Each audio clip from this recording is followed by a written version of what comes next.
नियमों, मेंबर्स के अधिकारों और भावनाओं की जानकारी है। जैसे संसद दो सदनों के मिलकर बनती है, उसी तरह लोकतंत्र सत्ता पक्ष और विपक्ष के दो पहियों पर चलता है। दोनों का अपना महत्व है, इसीलिए तो लोकतंत्र यशस्वी बनाया जा सकता है।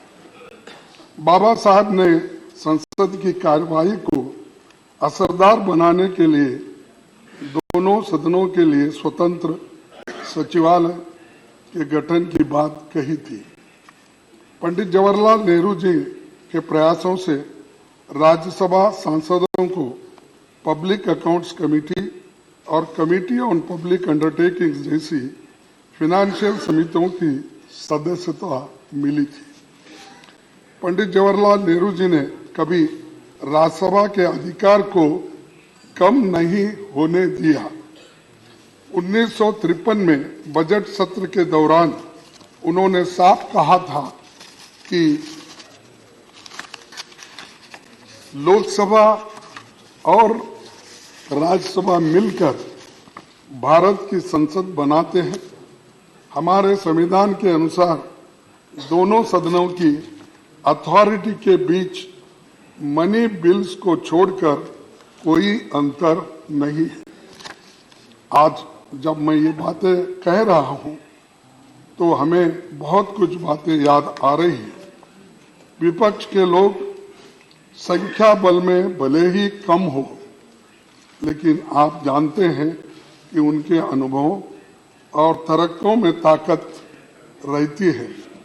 लेकिन समस्या ये है कि इनकी जगह नंबरों की गिनती होती है, ना कि विचारों के बारे में सोचा जाता है।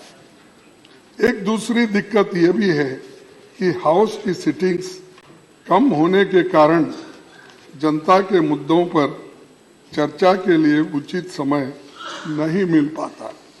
गरीबों, दबे कुचले और SC/ST, किसानों और अत्याचार के शिकार महिलाओं की हालत पर ढंग से बातें नहीं रख पाते और बिल्स भी बहुत जल्दबाजी में पास होते।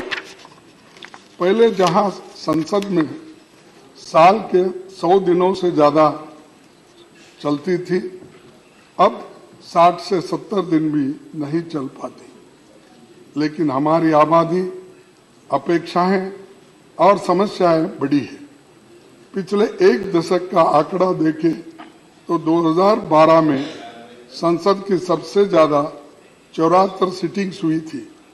इसके बाद 2016 में 72 सिटिंग्स हुई। हाउस में सिटिंग्स बढ़ेगी तो अच्छा नतीजा निकलेगा और मैं आपसे आशा करता हूं कि आपके नेतृत्व में चर्चा के दिन बढ़ेंगे। सभापति जी, आप तो कानून के जानकार हैं। आप इसे अच्छी तरह समझें कि कानून अगर जल्दबाजी में बनते हैं तो उनमें खामियां होते हैं और सुप्रीम कोर्ट, हाई कोर्ट के जो जजेस हैं उनकी टीका टिप्पणी भी हम पे होती रहती है। कई जजेसों ने भी ये काम किया है, उनका सही तात्पर्य नहीं निकलता और ऐसे कानूनों की क्वालिटी पर सुप्रीम कोर्ट और हाई कोर्ट की टिप्पणियां करता है। ये हमारी संसद की प्रणाली की सेहत और इमेज को ठीक नहीं लगता। तो इसलिए हम चाहते हैं कि बिल्स को ठीक से एग्जामिन करने के काम को सेलेक्ट, जॉइंट और निचले सदन में स्टैंडिंग कमेटी, इस विभाग संबंधी संसदीय समिति को ज्यादा से ज्यादा भेजा जाए और बिल्स को इन समितियों में भेजे जाए, वहां इन पर विस्तार से चर्चा हो। राज्यसभा का यही मुख्य काम भी है। मैं इस संदर्भ में 13 मई 1952 में हुई राज्यसभा की पहली बैठक में सभापति डॉक्टर राधाकृष्णन जी की कही इस बात को जिक्र करना चाहूंगा। उन्होंने कहा था, हमें इस देश की जनता के लिए ये बात न्यायोचित ठहराने के लिए पूरी ताकत के साथ जुट जाना चाहिए कि जल्दबाजी में पारित किए जाने वाले कानून पर रोक लगाने के लिए सेकंड चेंबर की जरूरत है। इसीलिए इसके अध्यक्ष भी अब आप ये सेकंड चेंबर के बने।